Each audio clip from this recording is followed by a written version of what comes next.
स्वागत है आप सभी लोगों का फिर से एक बार हमारे ऑनलाइन लर्निंग प्लेटफॉर्म पे।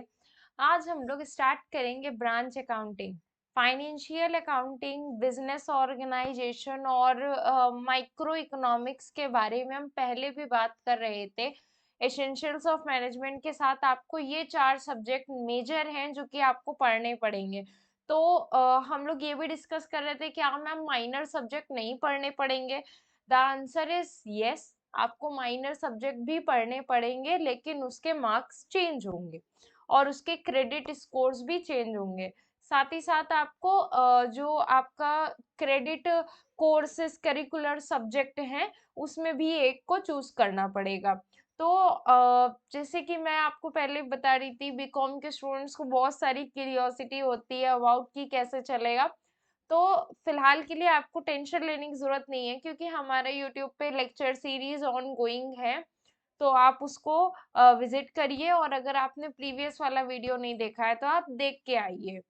राइट, अभी आज हम लोग क्या डिस्कस करने वाले हैं? आज हम लोग डिस्कस करेंगे कि फाइनेंशियल अकाउंटिंग में ब्रांच अकाउंटिंग कैसे बनाया जाता है। मोस्ट ऑफ स्टूडेंट्स मुझसे कह रहे थे कि मैम हमें बेसिक जैसे कि यूनिट 1 और यूनिट 2 तो सब कुछ समझ में आता है बट यूनिट 3 के कुछ एक चैप्टर्स नहीं आते हैं, जिसमें कि एक चैप्टर ऐसा है ब्रांच अकाउंटिंग। हम ना अगर आपको पढ़ाना शुरू करें यूनिट 1 यूनिट 2 तो ये तो आपको लगेगा पहले से ही पढ़ा हुआ है। तो अभी क्या करेंगे, हम यूनिट 3 से स्टार्ट करेंगे which is branch accounting. Branch accounting पढ़ने के लिए आपके पास में एक नोटबुक होनी चाहिए, जो कि मैं अगर कुछ इंपॉर्टेंट बताऊं तो आप उसमें नोट डाउन कर लीजिए। और ब्रांच अकाउंटिंग पढ़ने के लिए आपको फोकस की जरूरत है, तो आप बिना कुछ डिस्ट्रैक्शन के और फोन को अपने आप से दूर तो नहीं रख सकते बिकॉज आप ऑनलाइन क्लासेस कर रहे हैं। बट हाँ, फिर भी अपने पास से जितने भी डिस्ट्रैक्शंस हैं उसको कम करके या फिर अपने फोन को डू नॉट डिस्टर्ब पे लगा करके आप मेरी क्लास को देखिए ध्यान से। राइट, तो हम लोग बिना किसी समय को गवाए अब ये स्टार्ट करेंगे। ब्रांच अकाउंटिंग आज स्टार्ट करेंगे, फिर हम लोग नेक्स्ट से कुछ और पढ़ेंगे। ठीक है, नेक्स्ट से नेक्स्ट चैप्टर पढ़ेंगे। राइट, तो देखो ब्रांच अकाउंटिंग में क्या, आज हम क्या पढ़ेंगे, ब्रांच अकाउंटिंग। ठीक है, तो ब्रांच अकाउंटिंग क्या होती है, जैसे कि मान लो मेरा बिजनेस है। ठीक है, मेरा बिजनेस है। अब ये बिजनेस क्या, किसी एक ही जगह पे चल करके बिजनेस नहीं चल पाएगा। तो बिजनेस को क्या जरूरत होगी, एक्सपेंशन की जरूरत होगी। एक्सपेंशन की जरूरत होगी। जब एक्सपेंशन ये बिजनेस में होता है तो क्या होता है, आपने देखा होगा ब्रांचेस खुलती हैं। फॉर एग्जाम्पल, मैं आपको एग्जाम्पल के साथ बताना चाहूंगी। मान लो कि हमारा जो ये टारगेट गुरुकुल प्लेटफॉर्म है, ये आपको अभी यहाँ पे टारगेट गुरुकुल के फॉर्म में मिल रहा है। फिर हमें पता चला हमारे स्टूडेंट्स 1 लाख से ज्यादा हो गए थे। ठीक है, तो 1 लाख से ज्यादा होने पे हमने क्या करा, अब उसको शिफ्ट कर रहे हैं आपको दूसरे चैनल पे, ताकि आपको एक स्पेसिफिक लखनऊ यूनिवर्सिटी की जितनी भी इंफॉर्मेशन है वो लखनऊ गुरुकुल पे मिल जाए। तो अब हम स्पेसिफाई कर रहे हैं चीजों को। तो यहाँ पे एक जगह फुल हो गया, तब जाके हमने किसी दूसरे ही सिमिलर टाइप के चैनल को स्विच किया, वहां पे हम आपको लेके गए। ठीक, आपको रिप्लेस किया गया। तो वही चीज है। अब जैसे कि मान लो मेरा सामान अगर यहाँ पे बिक रहा है, लखनऊ में बिक रहा है, तो अगर जो बाकी के स्टूडेंट्स हैं वो भी क्लास करना चाहते हैं और वो लेट से गोरखपुर के, तो अब क्या करेंगे, हम हमारा एक ऑफिस एस्टेब्लिश कर देंगे जहाँ पे आपको ऑफिस में गोरखपुर में वहाँ के स्टूडेंट्स को सर्विसेज मिलेंगी। और जो लखनऊ के हैं उनके लिए एक ऑफिस एस्टेब्लिश कर देंगे, तो जो हमारी सर्विसेज लखनऊ में मिलेंगी वो आपको मिलेंगी।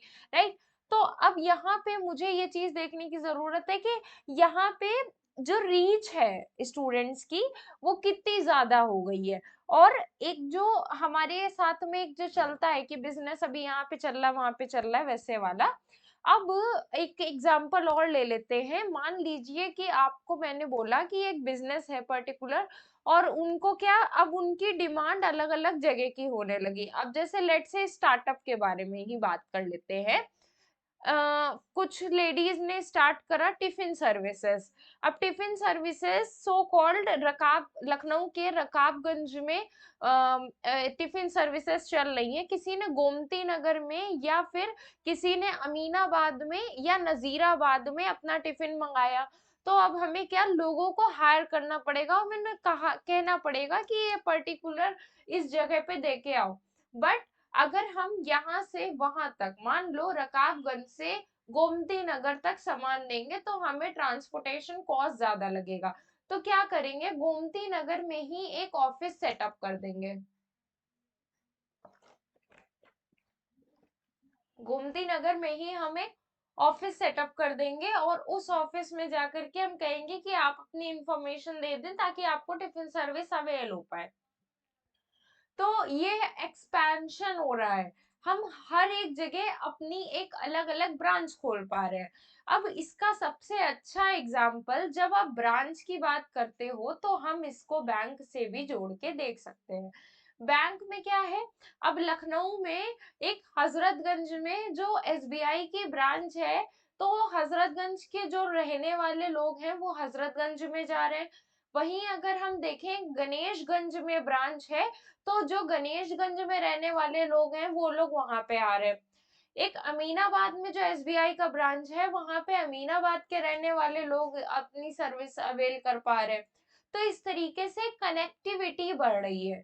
तो ब्रांच अकाउंटिंग, जब ब्रांच एक अलग खुल गई है आपकी, ब्रांच दो तरीके की होती है, इंडिपेंडेंट और डिपेंडेंट। तो अगर आपकी इंडिपेंडेंट से डिपेंडेंट ब्रांच फर्दर जगह पे खुल गई, इसका मतलब क्या है, आप एक्सपेंशन कर रहे हो इन अ बिजनेस। ठीक है, तो अब हम क्या सीखेंगे, ब्रांच हम समझ गए, हम अकाउंटिंग सीखेंगे कि ब्रांच की अकाउंटिंग होती कैसे है। राइट।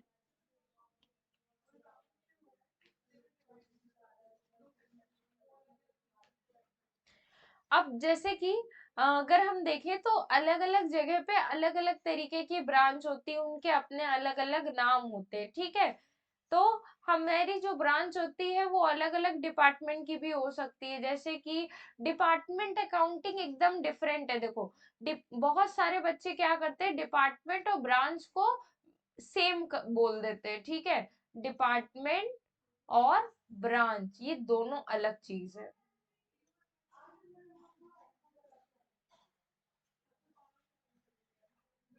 ठीक है, दोनों अलग चीज है। डिपार्टमेंट का क्या मतलब है, जैसे कि एक ऑफिस में फाइनेंस डिपार्टमेंट होता है, सेल डिपार्टमेंट होता है, एचआर डिपार्टमेंट होता है, और क्या है आपका,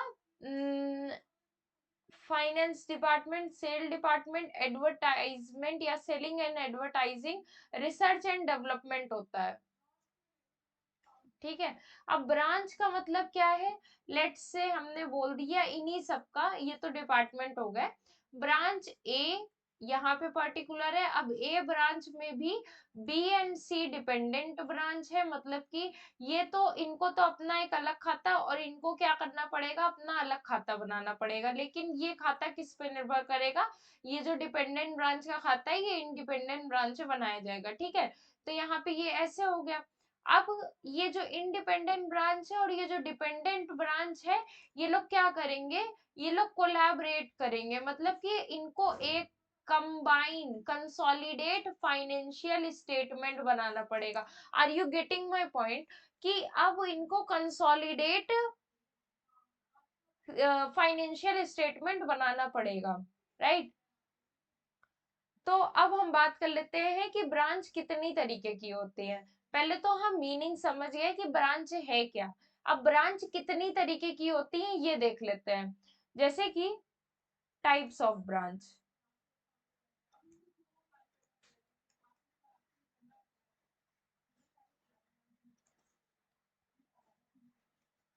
राइटिंग मेरी ऐसी है, आपको राइटिंग के साथ कॉम्प्रोमाइज करना पड़ेगा बिकॉज मेरी राइटिंग तो ऐसी ही है।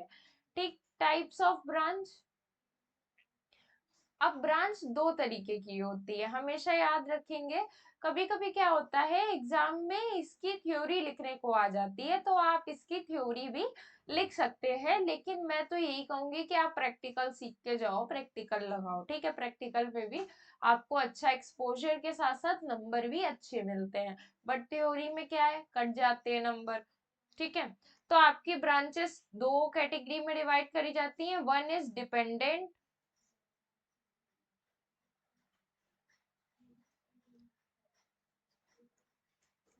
डिपेंडेंट ब्रांच और another is independent branch.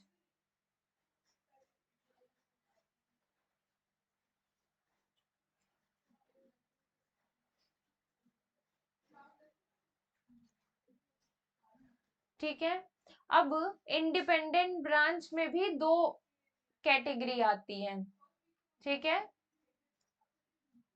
Independent branch को हम क्या कैटेगरी में बांट सकते हैं, एक तो होम ब्रांच हो गई, जो पेरेंट ब्रांच होती है, जो एकदम बिल्कुल होम से खुली होती है, फॉर एग्जांपल कि जैसे कि बैंक्स के हेडक्वार्टर्स हो गए, वो उनकी होम ब्रांच हो गए, ठीक है।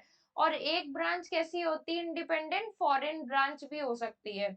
अब जैसे जो आपका बैंक है, कई सारे बैंक है जो आपके फॉरेन फॉरेन के हैं, ठीक है, जैसे स्विस बैंक तो, और या फिर हम स्विट्जरलैंड बैंक की बात करें या बैंक ऑफ लंदन की बात करें, तो ये सारे आपके कैसे फॉरेन है, ठीक है। तो ये फॉरेन ब्रांचेस कुछ होती हैं।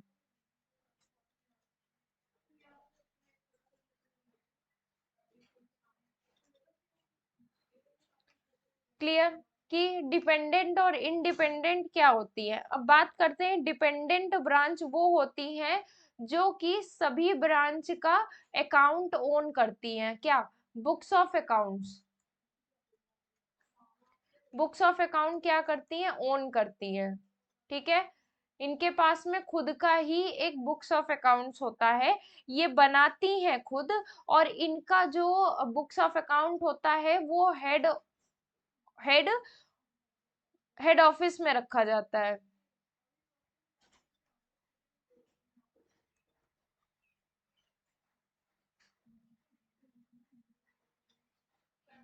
हेड ऑफिस में रखा जाता है, ठीक है।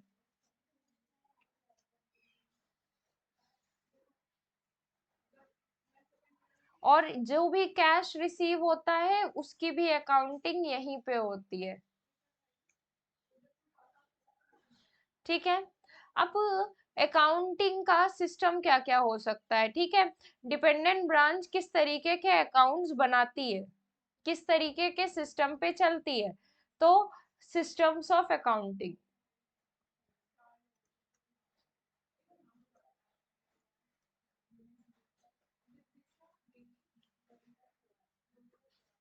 पहले तो डेटर सिस्टम पे चलती है, मैं एक साथ लिख लेती हूँ ताकि आपको बताने में इजीनेस हो जाए।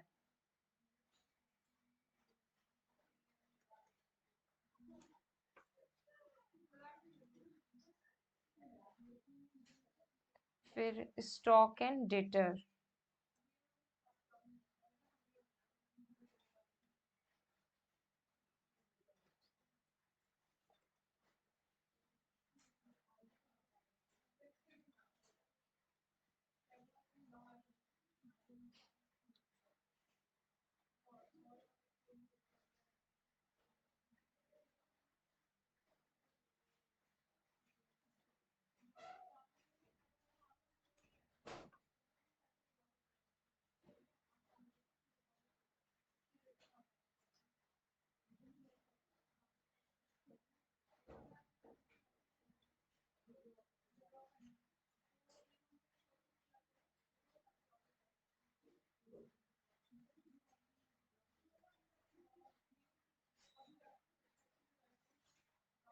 ठीक है। डेटर सिस्टम क्या होता है, पहली चीज डेटर्स का मतलब वो जो हमें पैसा देंगे, ठीक है। तो डेटर सिस्टम पे चल सकते हैं हम, स्टॉक एंड डेटर सिस्टम पे चलते हैं, फाइनल अकाउंट सिस्टम में चलते हैं, होलसेल ब्रांच सिस्टम पे भी चलते हैं। ये डेटर सिस्टम क्या होता है, इसके बारे में थोड़ा विस्तार से जानते हैं कि डेटर सिस्टम का क्या मतलब है। आप भी थोड़ा बहुत सोचिए और एक्सप्लोर कीजिए कि डेटर सिस्टम होता क्या है। ठीक है, डेटर सिस्टम क्या होता है। अब इसमें डेटर सिस्टम में जैसे अकाउंटिंग ईयर होता है, तो जितना भी हमने पैसा लोगों ने हमें दिया है, ठीक है, तो हम उसकी अकाउंटिंग करते जाते हैं। और जैसे कि डेटर्स अकाउंट कैसे बनाएंगे, जब हम परचेज करते हैं तो हम इसमें ही इंक्लूड करते हैं उसको।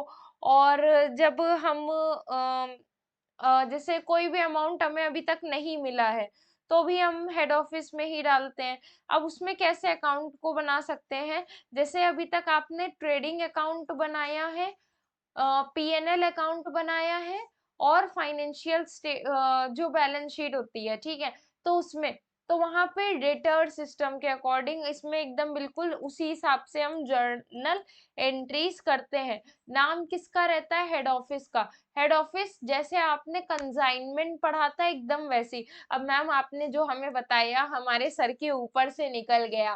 तो मैं आपको बताऊं, डेटा सिस्टम में कुछ एक जर्नल एंट्रीज होती हैं जिनको कि आपको ध्यान में रखने की जरूरत होती है। लाइक ये जर्नल एंट्रीज कैसे होती है।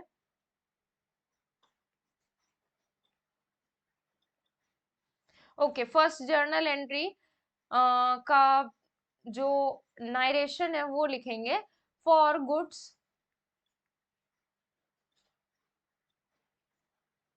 Supply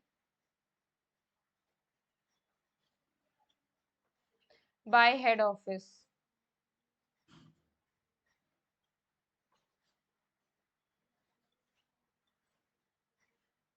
to the branch.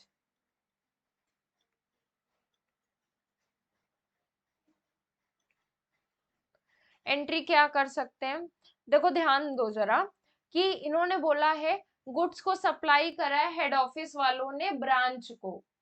फिर से आई एम टेलिंग यू, थोड़ा सा गोल्डन रूल्स को दिमाग में रखना फिर पढ़ना।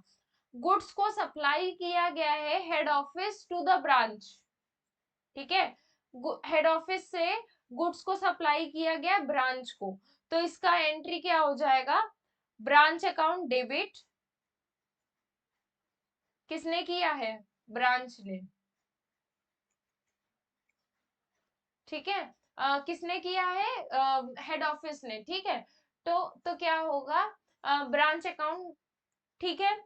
अब to good send to the branch, to good send to the branch.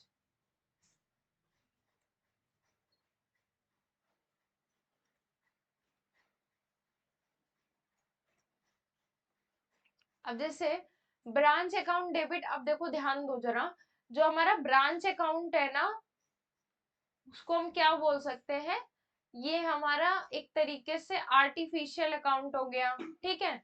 और to goods send to the branch, ये गुड्स जो अकाउंट है ये हमारा रियल अकाउंट हो गया, ठीक। तो पर्सनल अकाउंट, पर्सनल अकाउंट का डेबिट का रूल क्या कहता है, डेबिट द रिसीवर। हर बार मैं नहीं बताऊंगी, थोड़ा सा आपको ध्यान रखना पड़ेगा, ये फर्स्ट लेक्चर है तो बनता है आपको इतना बताना। पर्सनल अकाउंट डेबिट का रूल क्या कहता है, डेबिट द रिसीवर। और गुड्स है रियल अकाउंट, तो रियल अकाउंट का क्रेडिट रूल क्या कहता है, रियल अकाउंट का क्रेडिट का रूल क्या कहता है, ये कहता है आपसे, ओके। सो ये आपसे क्या कहता है कि ऑफिस से बाहर जाने वाली सारी असेट को हम क्रेडिट कर देते हैं, तो हम क्या करेंगे, क्रेडिट गोज आउट, ठीक है, debit what's come in and credit what's goes out,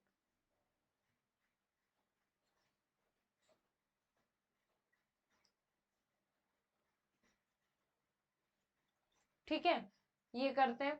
और डेबिट क्या, पाने वाले को रिसीव, पाने वाले को क्या हम करेंगे, डेबिट करेंगे। तो हमने सिंपली यहाँ पे ये ब्रांच अकाउंट लिखा, to debit to goods and to branch account, और ये हमारी एंट्री इसी के साथ में कंप्लीट हो गई। ठीक है, ये चीज आपको समझ में आई, ये एंट्री कैसे हुई, राइट। और क्वेश्चन में भी आपको ऐसे ही दिया रहेगा, सिर्फ आपको ये एंट्री नोट डाउन करके जर्नल एंट्री बनानी पड़ेगी। ठीक है, नेक्स्ट एंट्री करते हैं अब। नेक्स्ट एंट्री में क्या कर सकते हैं हम, अब नारेशन में लिखती हूँ, फॉर या बीइंग, ठीक है,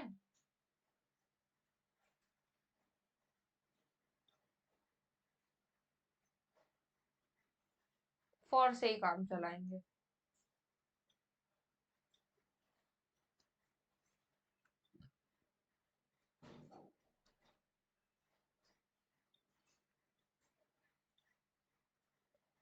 for goods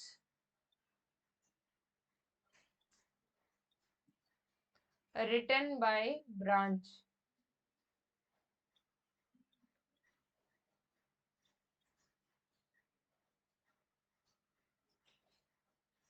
to the head office.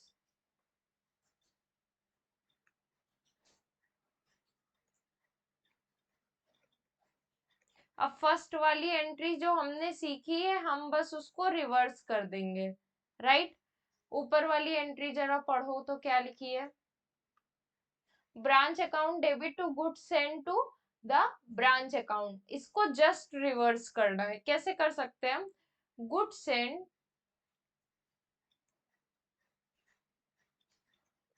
To the branch account,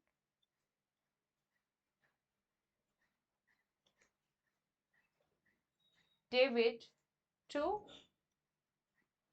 branch account. थोड़ा बहुत तो समझ में आ गया होगा, या फिर इसको जब गोल्डन रूल से आप लगाएंगे तो भी आपको समझ में आ जाएगा।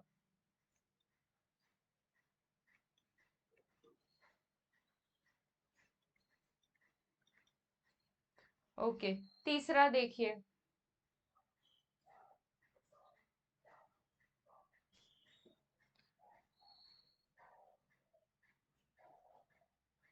अब यहाँ पे हम क्या लिखेंगे, for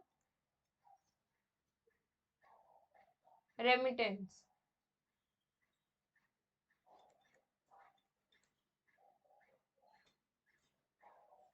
receive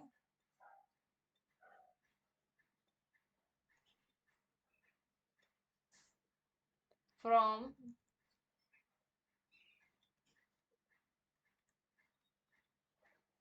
the branch.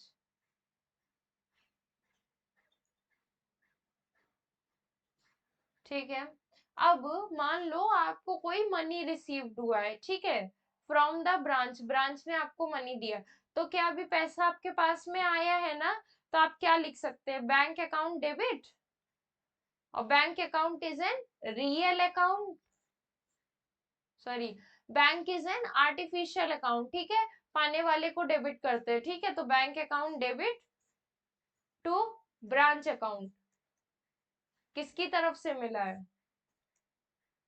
Branch is an artificial account, और किसकी तरफ से मिला है, ब्रांच की तरफ से मिला है, और branch is an artificial, that's why credit side में क्या कहते हैं, देने वाले को क्रेडिट करेंगे, credit the giver. Okay,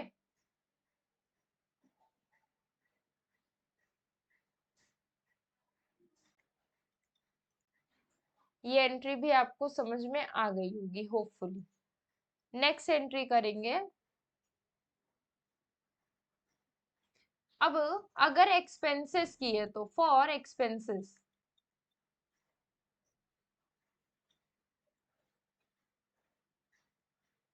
expenses at the branch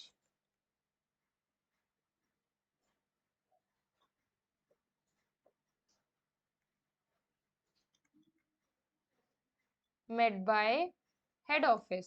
अब ब्रांच ने एक्सपेंसेस तो की, लेकिन उसको किया किसने, उसके लिए खर्चा किसने दिया, हेड ऑफिस वालों ने दिया।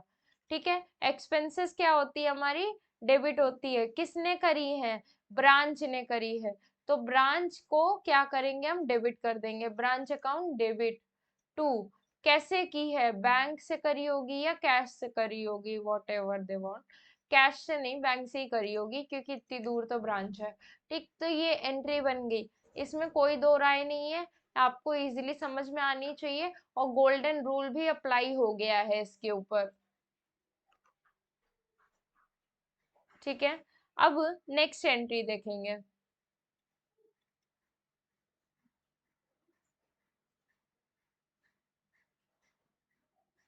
For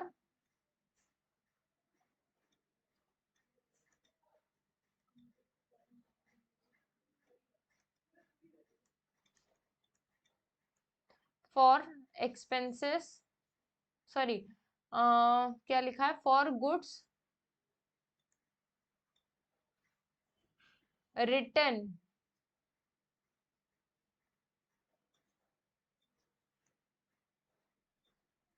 bye branch debtor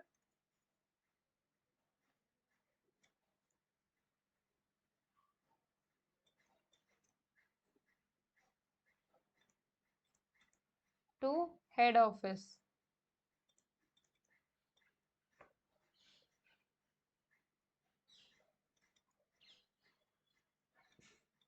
directly. ठीक है, for goods return by branch debtors to head office directly,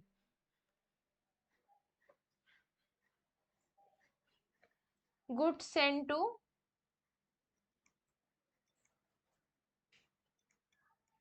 the branch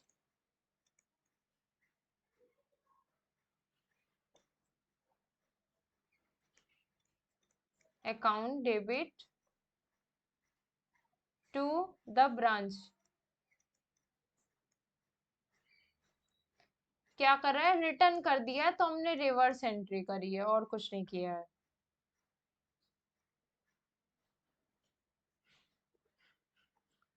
ठीक है, तो आपकी ये एंट्रीज हो गई। अब नेक्स्ट एंट्री देखते हैं, नेक्स्ट कैसे होगी। तो नेक्स्ट एंट्री में क्या लिखा है कि आपको ट्रांसफर करना है बैलेंस। अब मान लो कोई बैलेंस बच गया है, आपने ये सारे ट्रांजैक्शन करे, तो वो बैलेंस को कैसे, for transfer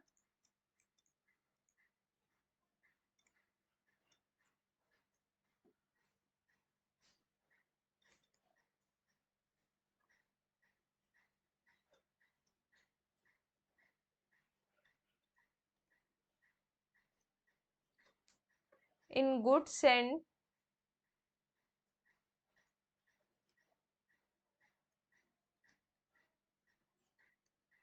to branch account.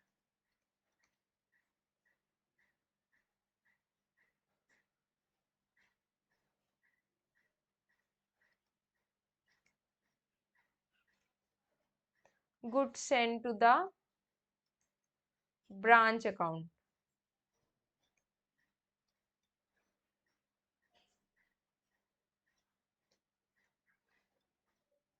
To purchase account या ट्रेडिंग अकाउंट, क्योंकि आप ट्रेडिंग अकाउंट में इसको ट्रांसफर करोगे। ठीक है, तो यहाँ पे ये आपकी एंट्री कंप्लीट होती है। अब अगर मैं कहूँ कि आपको बनाना है ब्रांच अकाउंट, तो आप इजीली बना लोगे क्योंकि आपको सिखाया गया है। ठीक है, ट्वेल्थ क्लास में आपको, ट्वेल्थ क्लास में जर्नल से लेजर कन्वर्ट करना सिखाया गया है। तो मुझे अब बताने की जरूरत नहीं है कि how to prepare debtors account, how to prepare bank account, कैसे आप प्रिपेयर करेंगे परचेज अकाउंट, कैसे आप प्रिपेयर करेंगे goods send to branch account, how to prepare branch account. ठीक है, तो आपको पहले से ही मालूम है, तो ये आप अपना होमवर्क लेंगे और इसी के साथ मैं अपना लेक्चर यहीं पे समाप्त करती हूँ। कल हम लोग इसकी प्रैक्टिकल प्रॉब्लम देखेंगे। इन केस अगर अभी भी आपने हमारे चैनल को सब्सक्राइब नहीं करा है तो कर दिया करो। अच्छा लगता है हमें कि आप चैनल को सब्सक्राइब कर देते हो। और दूसरी चीज़ ये है कि जैसे कि अगर आपको ऐसा लगता है कि मैम जो भी पढ़ा रही है उसमें कुछ नहीं समझ में आ रहा है, आप कमेंट सेक्शन से पूछो कि क्या चीज़ नहीं समझ में आ रही है, तो मैं ट्राई करूँगी कि आपको कैसे समझ में आ सकती है, राइट? और दूसरी चीज़ एक ये भी ट्राई करेंगे हम कि आपके लिए कैसे लेक्चर्स को और ईज़ी बनाया जा सकता है, जिससे कि आप चीज़ों को और बेहतर तरीके से पढ़ पाएँ। और मुझे ऐसा लगता है कि आप अगर प्रैक्टिस करेंगे तो आपके अच्छे नंबर आएँगे। इस अच्छे नंबर आने के लिए आपको ही मेहनत करनी पड़ेगी, राइट? हम जो भी पढ़ाते हैं आप उसको 1 से 2 बार पढ़ो ताकि चीज़ें और बेटर हो पाएँ और आप मुझसे कनेक्ट हो सकते हो। आप सारथी बैच से जुड़ सकते हो। और इसी के साथ-साथ अब मैं अपने चैनल को यही कहूँगी कि आप इसको सब्सक्राइब करो, विज़िट करो और अपने दोस्तों के साथ में भी शेयर करो। Thank you so much.